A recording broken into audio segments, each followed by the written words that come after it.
Capítulo 8. O griso espalhou-se com velocidade aterradora. A princípio, o tom azul fora visível apenas quando a vela estava no nível do teto, mas, poucos minutos depois, apareceu uns 30 centímetros abaixo, e Mac teve de parar com os testes, com medo de incendiar o gás antes de a mina ser evacuada. Ele respirava aos arrancos, em arquejos curtos, apavorados. Tentou acalmar-se e pensar claramente. O normal era que o gás se espalhasse gradualmente, mas agora fora diferente. Alguma coisa devia ter acontecido.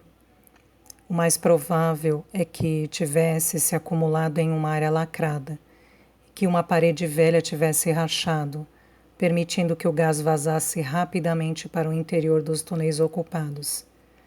Uma pequena quantidade queimaria em segurança.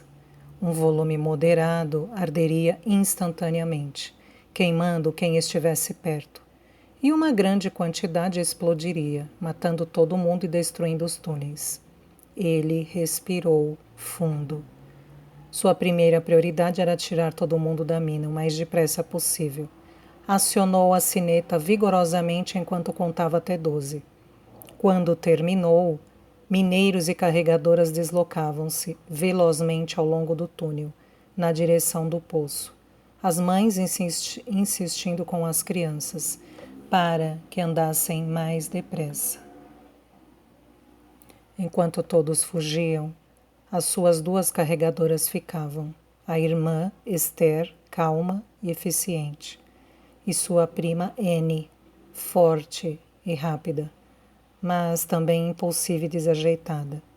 Usando suas pás, as 2 mulheres começaram a cavar freneticamente uma vala rasa, do comprimento e da altura de Mac, no chão do túnel. Enquanto isso, Mac pegava um fardo embrulhado em oleado que estava pendurado no teto do seu salão e corria para a boca do túnel. Depois que seus pais morreram, tinha havido comentários entre os homens quanto a se Mac teria idade suficiente para desempenhar o papel de bombeiro que fora de seu pai. Parte a responsabilidade da função, o bombeiro era considerado um líder na comunidade. Na verdade, o próprio Mac compartilhara suas dúvidas, mas ninguém mais queria ser bombeiro.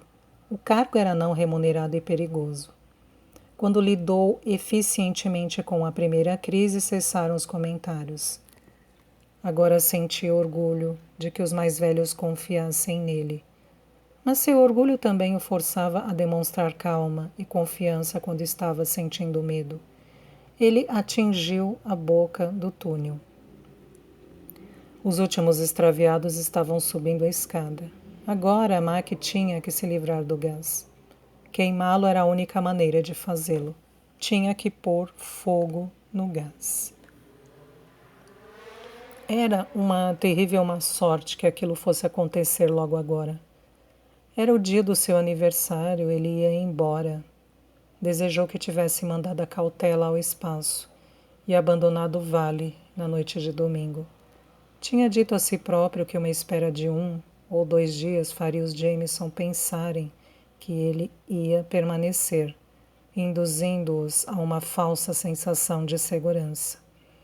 Doía-lhe o coração constatar que em suas últimas horas, como mineiro, tinha que arriscar a vida para salvar a mina que estava prestes a deixar para sempre. Se o griso não fosse queimado, a mina fechava. E o fechamento de uma mina em uma aldeia de mineiros era como uma safra perdida para uma comunidade de agricultores. As pessoas morriam de fome. Mac jamais se esqueceria da última vez em que a mina fechara, 4 invernos atrás. Durante as angustiantes semanas que se seguiram, os mais velhos e os mais moços dos moradores da aldeia tinham morrido, inclusive seu pai e sua mãe. No dia seguinte ao da morte da mãe, Mac desencavara um ninho de coelhos que hibernavam e quebrara seus pescoços, enquanto eles ainda estavam tontos. Fora esta a carne que salvara ele e Esther. Ele chegou ao deck e rasgou o oleado que envolvia o seu embrulho. Dentro havia uma grande tocha, feita de galhos secos e trapos, um novelo de barbante e uma versão maior, do castiçal hemisférico que os mineiros usavam, fixado numa base de madeira reta para não tombar. Mac prendeu a tocha firmemente no castiçal, amarrou o barbante à base e acendeu a tocha com a vela. Ela pegou fogo imediatamente. Ali queimaria em segurança, porque o griso, mais leve do que o ar, não acumulava no fundo do poço. Mas sua próxima tarefa era levar a tocha em chamas para dentro do túnel. Ele levou mais um tempo para mergulhar na água que a drenagem lançava no fundo do poço, encharcando as roupas e o cabelo na água gelada, a fim de ter uma proteção extra contra queimaduras. Em seguida, correu de volta ao longo do túnel, desenrolando a bola de barbante, ao mesmo tempo em que examinava o chão, removendo pedras grandes e outros objetos que pudessem obstruir o movimento da tocha em chamas que ia ser arrastada para dentro do túnel. Quando alcançou Esther e Anne, viu, graças à luz de uma vela no chão, que tudo estava pronto. A vala estava cavada. Esther mergulhou um cobertor dentro da vala de drenagem e rapidamente o passou em torno de Mac. Tremendo de frio, ele deitou-se na vala, sempre segurando a ponta do barbante. Anne ajoelhou-se ao lado dele e, de certa forma, para sua surpresa, beijou-o em cheio na boca. Aí cobriu a vala com uma tábua pesada, fechando-o lá dentro. Elas jogaram água na tábua, em mais uma tentativa para protegê-lo das chamas, que estava prestes a atear. E finalmente uma das duas bateu 3 vezes, sinal de que estavam indo. Ele contou até 100, a fim de dar-lhes tempo de saírem do túnel. Em seguida, com o coração cheio de medo, começou a puxar o barbante, arrastando a tocha em chamas para dentro da mina, na direção do lugar onde se encontrava, em um túnel cheio pela metade de gás explosivo. Jay carregou Lizzie até o topo da escadaria e a arriou na lama gelada da boca da mina. — Você está bem? Perguntou ele. — Estou tão contente por ver-me de novo acima do solo, disse ela com gratidão, que não sei como agradecer-lhe por ter me carregado. Você deve estar exausto. Você pesa bem menos de que um cesto cheio de carvão, disse ele, com um sorriso. Jay falou como se o peso dela fosse nada, mas deu a impressão de estar com as pernas pouco firmes quando se afastaram do poço. Mas não vacilara uma só vez na subida. Ainda faltavam algumas horas para o raiar do dia e começava a nevar, não em flocos flutuando gentilmente, mas em bolinhas geladas que caíam com força e machucavam os olhos de Lizzie. Quando o último dos mineiros carregadores saiu do poço, ela notou a jovem cujo filho havia sido batizado no domingo. Jane era o nome dela. Embora a criança tivesse apenas uma semana de vida, a pobre mulher carregava um cesto inteiro. Certamente que deveria ter tirado uma licença para descansar depois de dar à luz.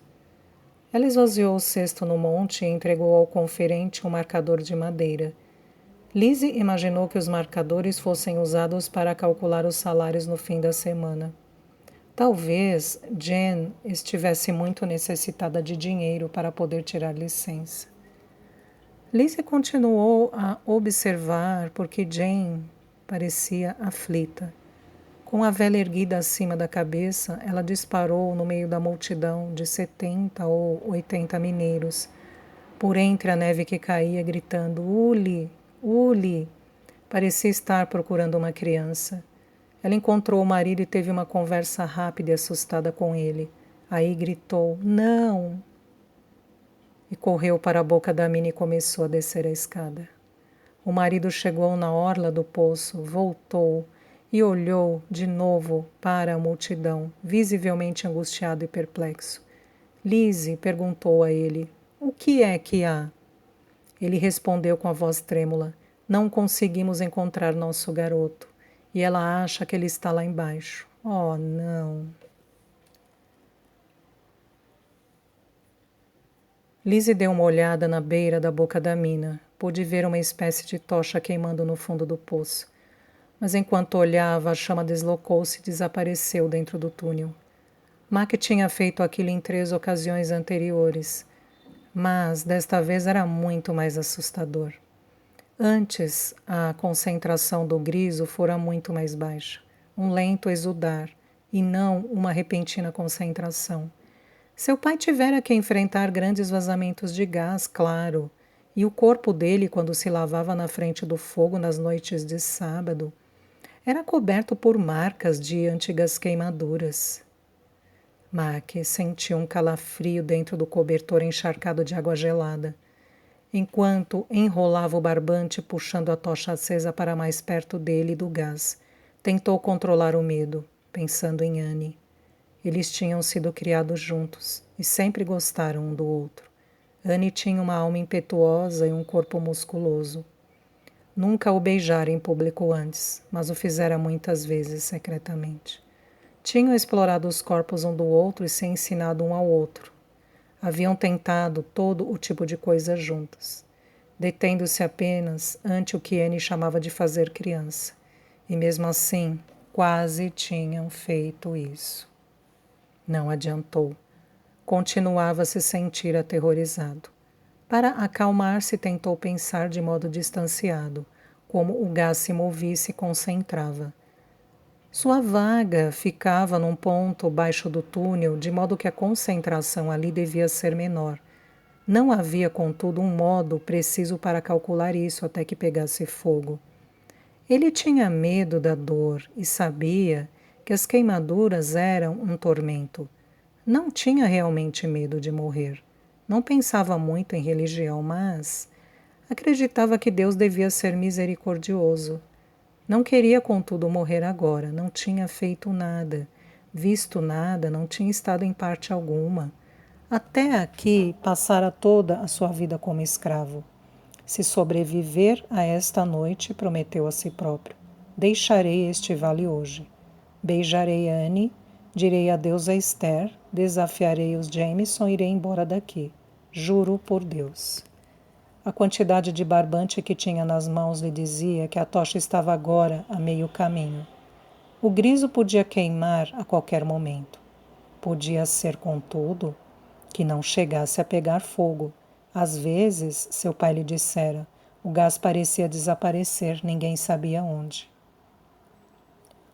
Sentiu uma ligeira resistência no barbante e soube que a tocha estava se atritando na parte no ponto onde o túnel fazia uma curva. Se pusesse a cabeça de fora, poderia ver isso. Certamente que o gás tinha que explodir agora, pensou. Aí ouviu uma voz. Ficou tão chocado a princípio que imaginou estar tendo uma experiência sobrenatural, um encontro com um fantasma ou um demônio. Mas logo viu que não era nenhuma coisa nem outra. Estava ouvindo a voz de uma criança pequena aterrorizada que chorava e dizia: Onde está todo mundo? O coração de Mac parou. Ele soube prontamente o que acontecera. Quando era pequeno e trabalhava na mina, ele tinha caído no sono com frequência durante os dias de 15 horas. Com esta criança acontecera o mesmo, e ela continuara dormindo durante o alarme. Aí acordara, vira que a mina estava deserta e entrara em pânico. Mac só precisou de uma fração de segundo para saber o que tinha que fazer. Ele empurrou a tábua para um lado e saltou fora da vala. A cena foi iluminada pela tocha ardente, e ele pôde ver o menino saindo de um túnel secundário, esfregando os olhos e se lamuriando. Era Uli, o filho de Jane, a prima de Mac. Tio Mac, disse ele alegremente. Mac correu para o garoto, retirando o cobertor molhado que o envolvia. Não havia espaço para os dois na vala muito rasa. Teriam que tentar alcançar o poço antes que o gás explodisse. Mac embrulhou o garoto no cobertor, dizendo: É griso, Uli, temos que sair daqui. Depois pegou-o, colocou-o debaixo de um braço e continuou correndo.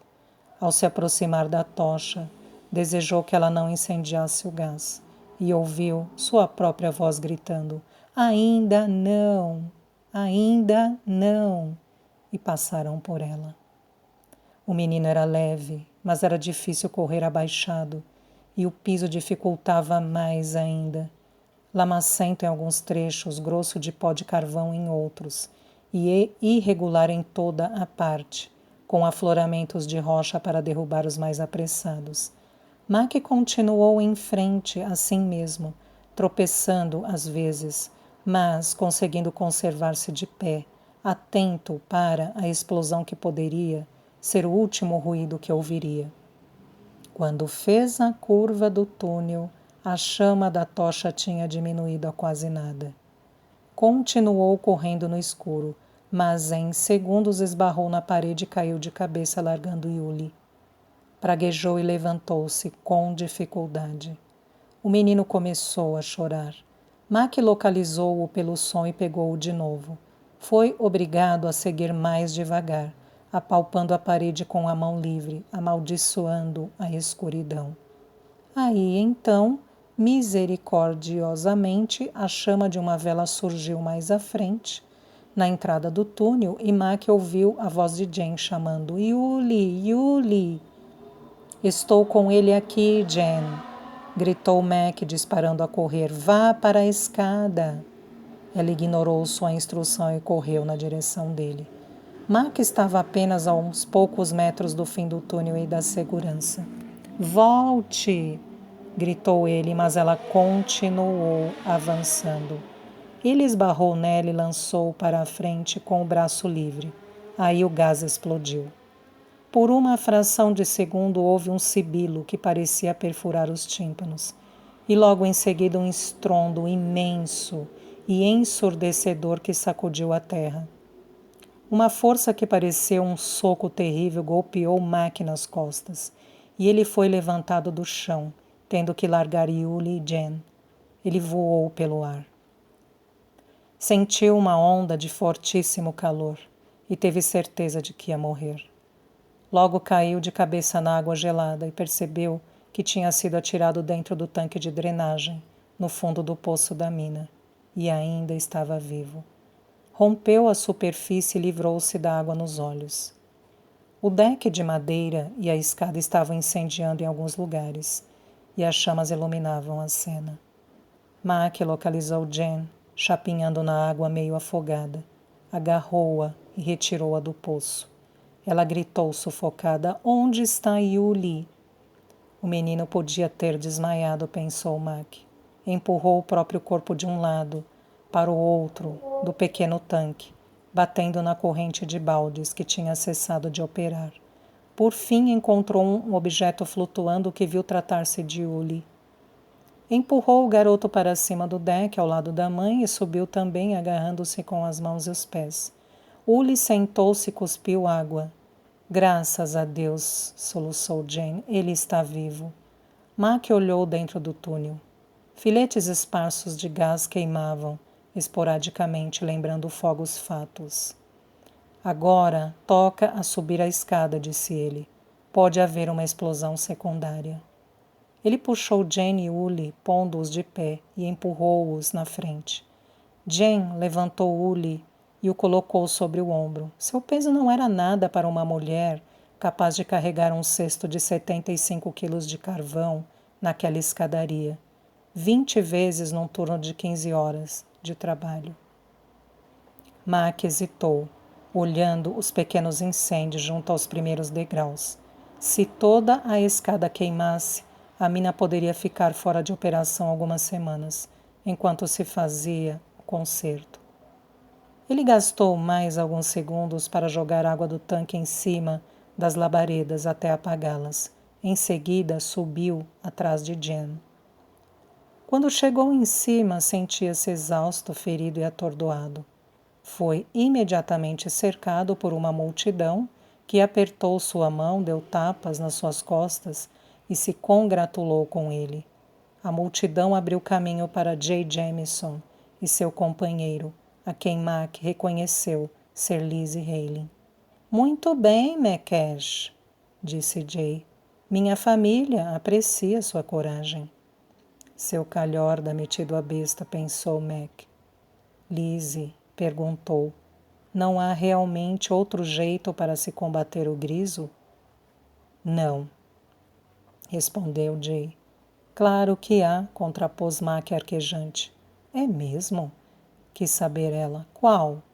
Mac recuperou o fôlego. Você constrói túneis de ventilação que permitem que o gás escape antes que chegue a acumular. Ele respirou fundo mais uma vez. Isto já foi dito aos Jameson muitas e muitas vezes. Houve um murmúrio de aprovação dos outros mineiros reunidos em torno deles. Lizzie virou-se para Jay. Então por que vocês não constroem os túneis? Você não entende de negócios. Por que deveria? Disse Jay. Nenhum homem de negócios pode pagar um sistema dispendioso quando um mais barato resulta na mesma coisa. Os rivais dele seriam capazes de pedir preços muito menores. É uma questão de economia política. Pode dar o nome bonitinho que quiser, contrapôs Mac, ofegante. Gente com chama de ganância. Gente comum chama de ganância nojenta.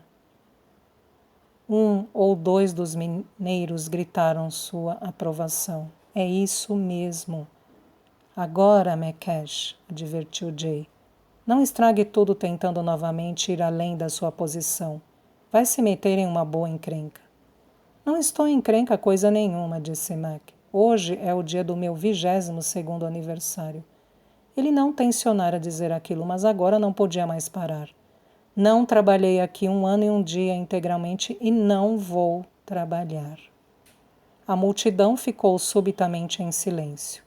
Mac foi tomado por uma estimulante sensação de liberdade. Vou-me embora, Sr. Jameson, disse ele. Demito-me. Adeus. Ele deu as costas para Jay em total silêncio e afastou-se.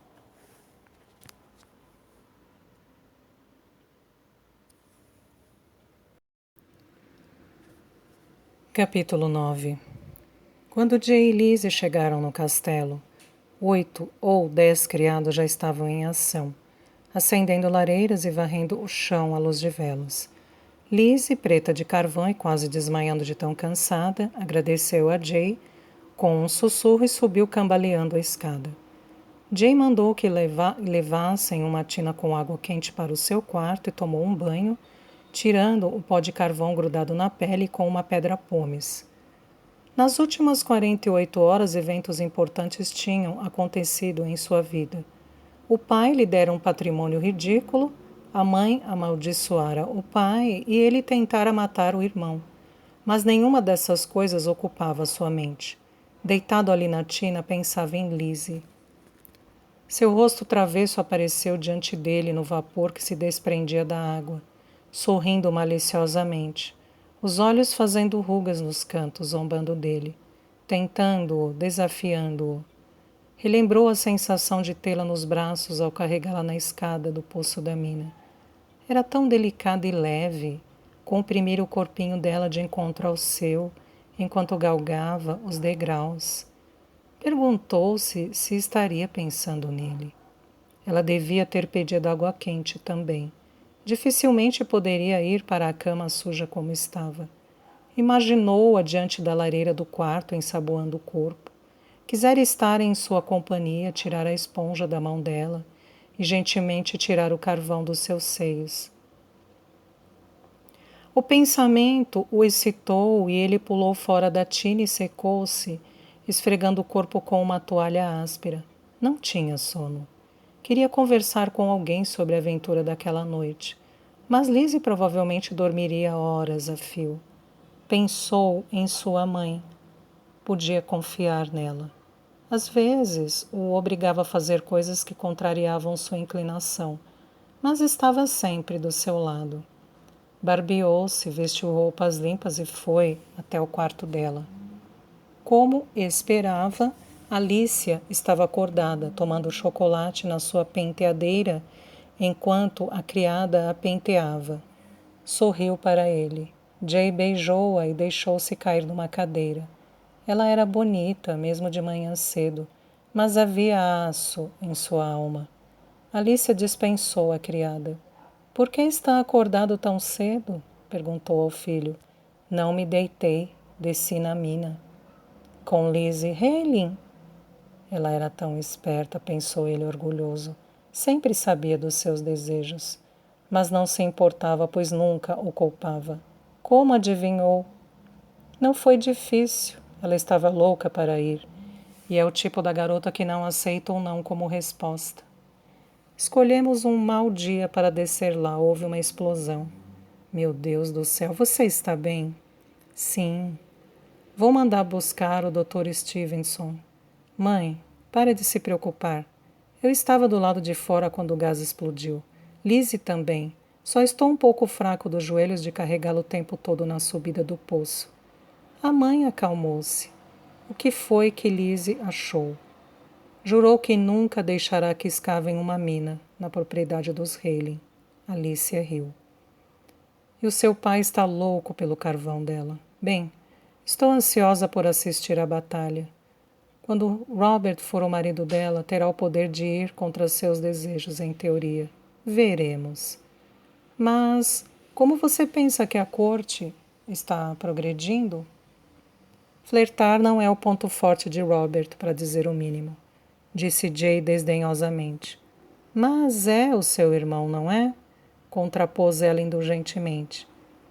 Jay deu de ombros. Mesmo desajeitado, ele está fazendo o melhor que pode. Talvez ela acabe não o desposando. Acho que vai ter que se casar com ele. A mãe lançou-lhe um olhar astuto. Você sabe alguma coisa que eu não sei? Lady Hailing está tendo problema para renovar suas hipotecas. O pai providenciou isto.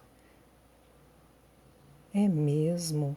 Como ele é ardiloso, Jay suspirou. Ela é uma garota maravilhosa. Será um desperdício casar com Robert. A mãe pôs uma das mãos sobre seu joelho. Jay, minha doçura, ela ainda não é de Robert. Suponho que ainda possa se casar com outro. Ela pode se casar com você. Meu Deus do céu, mãe. Embora ele tivesse beijado Lizzie, não tinha ido tão longe a ponto de pensar em casamento. Você a ama, posso afirmar isto. Amo? É isso que é amor? Claro, seus olhos brilham à menção do nome dela. E quando Lizzie se encontra na sala, você não tem olhos para mais ninguém.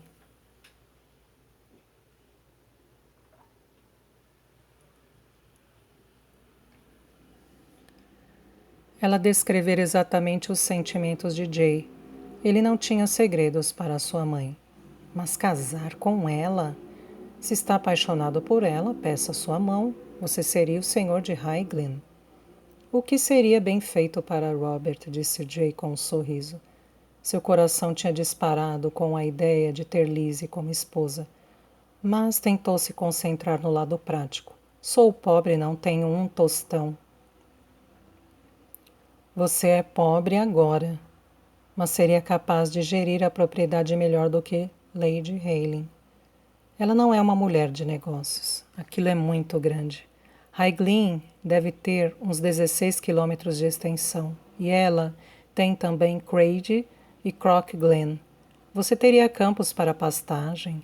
Poderia vender carne de veado, construir um moinho d'água.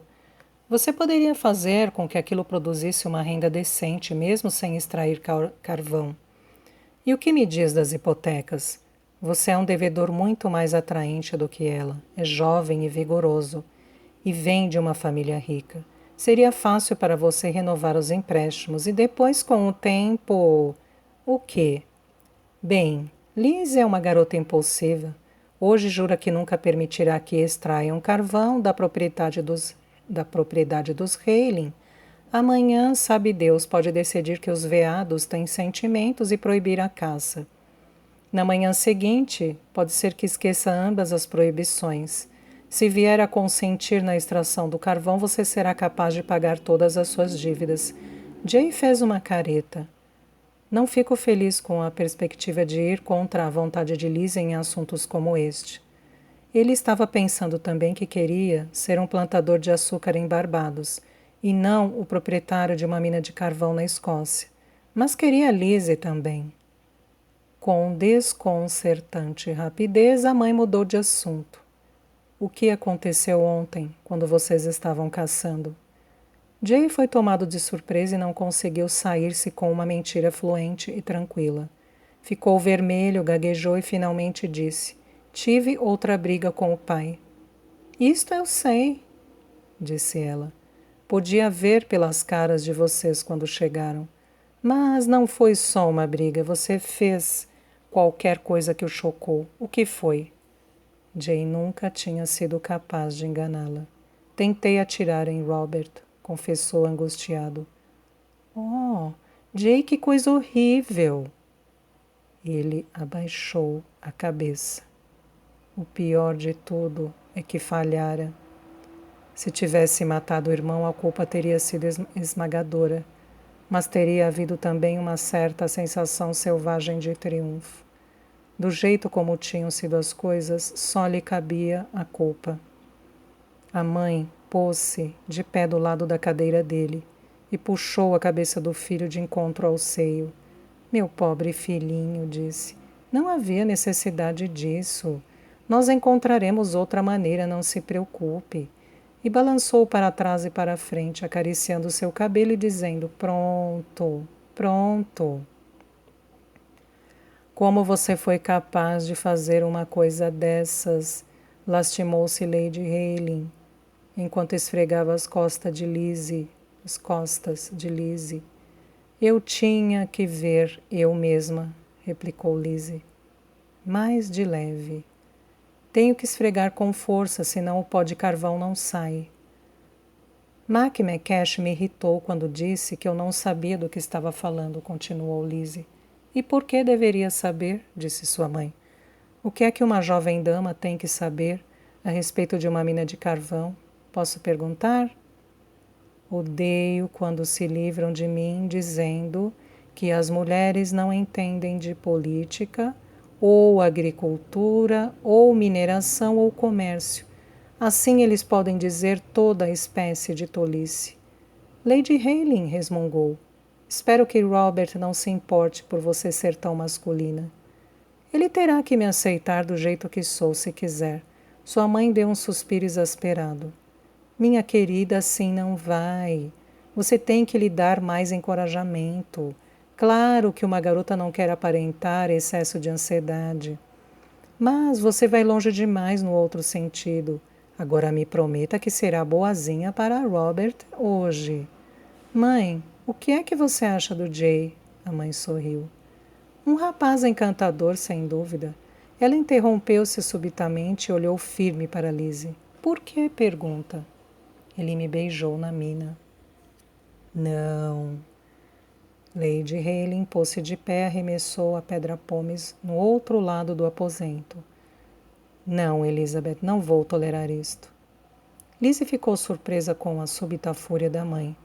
Não vivi 20 anos na penúria para ver você crescer e se casar com um bonito pobretão. Ele não é pobretão. É sim. Você viu aquela cena horrível com o pai dele. Seu patrimônio é um cavalo. Lizzie, você não pode fazer isso. A mãe estava possuída pela raiva. Lizzie nunca a vira daquele jeito e não conseguia entender. Mãe, calma, por favor, sim, suplicou. Ela levantou-se e saiu da banheira. Passe a toalha, por favor. Para seu assombro, a mãe levou as mãos ao rosto e começou a chorar. Lizzie abraçou-a e disse, mãe querida, o que é? Cubra-se, filha malvada, disse ela entre soluços. Lizzie passou um cobertor em torno do corpo molhado. Sente-se, mãe. Ela a conduziu até uma cadeira. Após algum tempo, a mãe falou. Seu pai era exatamente como Jay, exatamente como ele, disse. E havia um ricto amargo em sua boca, alto, bonito, sedutor, e muito entusiasmado para beijar em lugares escuros, e fraco, tão fraco. Cedi à minha natureza inferior e o desposei, contrariando o que eu mesma sabia que seria melhor fazer. E muito embora soubesse que não tinha a menor força de vontade, em menos de 3 anos tinha perdido minha fortuna. E 1 ano depois caiu do seu cavalo quando estava bêbado, quebrou sua linda cabeça e morreu. Oh, mamãe! Lizzie ficou chocada com o ódio que havia na voz da sua mãe. Normalmente ela falava do pai em um tom neutro. Sempre dizia a Lizzie que ele fora infeliz nos negócios, que morrera num acidente e que os advogados tinham feito uma confusão nas finanças da propriedade. Quanto a Lizzie, não conseguia se lembrar dele, porque tinha 3 anos quando ele morrera. E ainda fazia pouco de mim, porque eu não lhe dei um filho, prosseguiu a mãe. Um filho que teria sido como ele, infiel e irresponsável e teria despedaçado o coração de alguma garota. Mas eu sabia como evitar isso. Lizzie ficou chocada de novo. Seria verdade que as mulheres podiam evitar a gravidez? Seria possível que sua mãe tivesse feito uma coisa dessas em desafio à vontade do marido? A mãe segurou sua mão. Prometa que você não vai se casar com ele, Lizzie, prometa. Lizzie puxou a mão. Sentia-se desleal, mas tinha que falar a verdade. Não posso, disse. Eu amo. Quando Jay saiu do quarto da mãe, a impressão que teve foi de que seus sentimentos de culpa e vergonha tinham se dissipado e de repente ele descobriu que estava com fome. Desceu para a sala de jantar. Seu pai e Robert estavam lá, comendo grossas fatias de presunto assado com maçãs cozidas e açúcar. Falando com Harry Ratchet, como gerente das minas, viera relatar a explosão do Griso. O pai olhou severamente para Jay e disse: soube que você desceu na mina de Hugh ontem à noite. O apetite de Jay começou a sumir. Desci, sim, disse ele. Houve uma explosão. Jay serviu-se de um copo da cerveja que havia numa jarra. Sei de tudo sobre a explosão, disse o pai. Quem o acompanhava? Jay deu um gole na cerveja. Lizzie Hailing, confessou. Robert ficou vermelho. Maldito seja, disse. Você sabe que o pai não queria que ela fosse levada à mina. Jay sentiu-se estimulado a dar uma resposta desafiadora. Bem, pai, como você irá me punir? Vai me dizer dar? Você já fez isso? Sir George sacudiu um dedo ameaçador. Advirto-o para não desobedecer às minhas ordens. Você devia estar preocupado com Macash e não comigo, disse Jay, tentando desviar a ira do pai para outro alvo. Ele disse a todo mundo que ia embora hoje. Robert disse. Maldito vagabundo desclassificado. Não ficou claro se estava se referindo a Macash ou a Jay. Harry Ratchet tossiu. O senhor bem que podia deixar Macash ir embora, Sir George disse. O homem é um bom trabalhador, mas é um encrenqueiro. E seria bom nos livrarmos dele. Não posso, replicou o pai. Macash assumiu publicamente uma posição contra mim. Se sair dessa impunemente, todo jovem mineiro vai pensar que pode me deixar também. Robert interrompeu. Não somos só nós. Esse advogado, Gordonson, podia escrever para todas as minas da Escócia. Se os mineiros tiverem permissão para ir embora aos 21 anos, toda a indústria entrará em colapso. Exatamente, concordou o pai. E aí, o que a nação britânica faria para obter seu carvão? Eu digo uma coisa, se algum dia tiver Caspar Gordonson na minha frente acusado de traição, eu o enforcarei mais depressa do que você consegue dizer a palavra inconstitucional. Juro. Robert disse. Na verdade, é nosso dever patriótico fazer alguma coisa a respeito de Macash. Tinham esquecido da transgressão cometida por Jay, para alívio deste. Mantendo a conversa focalizada em Macash, ele perguntou, mas o que pode ser feito? Eu poderia prendê-lo, disse Sir George. Não, disse Robert. Ao sair, vai continuar dizendo que é livre. Houve um silêncio de reflexão. Ele podia ser açoitado, sugeriu Robert. Pode ser a solução, disse Sir George. Por lei tenho o direito de açoitar os mineiros. Rachel pareceu contrafeito. Faz muito tempo desde que este direito foi exercido, Sir George. E quem iria brandir o açoite? Robert perguntou impaciente. Bem, então o que fazemos com encrenqueiros? Sir George sorriu. Colocamos uma coleira neles, respondeu.